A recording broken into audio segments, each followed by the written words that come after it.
Hello YouTube and welcome back. In this video we're going to be talking about removing the oil galley plugs. FEs have them all over the place.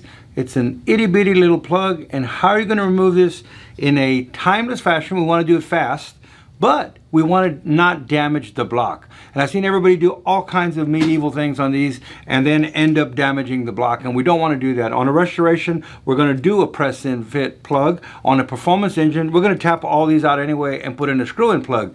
That's not why we're here though. I want to just show you how to remove these without causing a lot of frustration or damaging the block. Let's get to it. All right, so the first thing you're going to do is we're going to drill a little hole right in the center.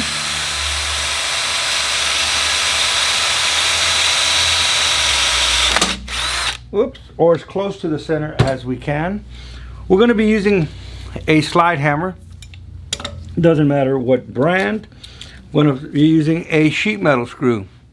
Now the old school way that we used to do this, the way that I was taught by my uncle, is we put this screw right in there, take a pair of vice grips, grab a pair of vice grips on it, 2 screws, and get it out, and we're done.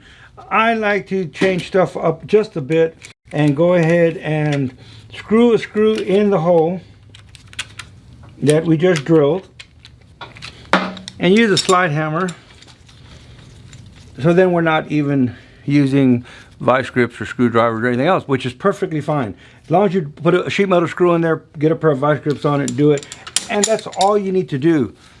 And that's it, we're done. Can you see that? I don't know who am I looking at, but can you see that? Done. Now we've removed that little plug out of there real easy. We don't have to go around and pull the front ones out. We do have to pull them, but we don't have to drill holes in all of them. What are we going to do? We're going to use a rod.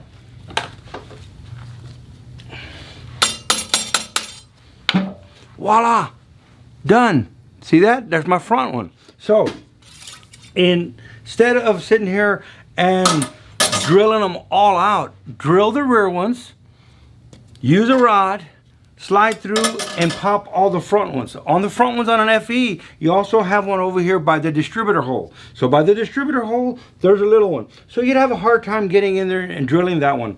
All of these up on top on an FE, here, there, everywhere. They're all over this motor.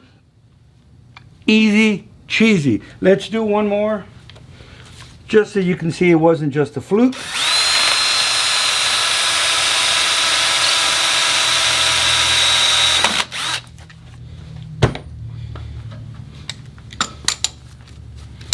I'm going to remove this one from here.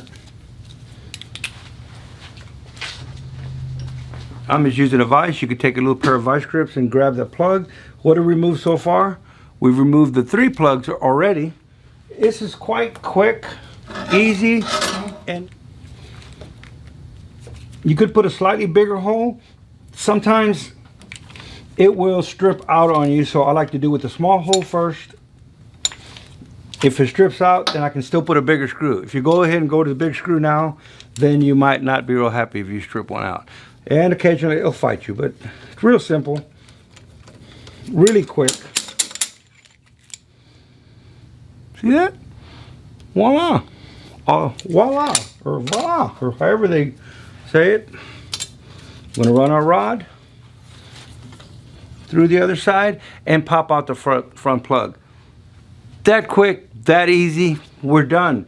So tip of the day, drill the ones in the back, slide a rod, knock out all the front ones and be done. We haven't hurt the block. We haven't damaged any of these plugs. If you're going to use a press-in plug, you get in there with a screwdriver, you get in there something, and you put a scratch on the bore, and you could have a leak, especially in the back by the bell housing. Like I said, if it's a performance motor, we're going to put in all screw-in plugs anyway. We're going to take the time to tap them.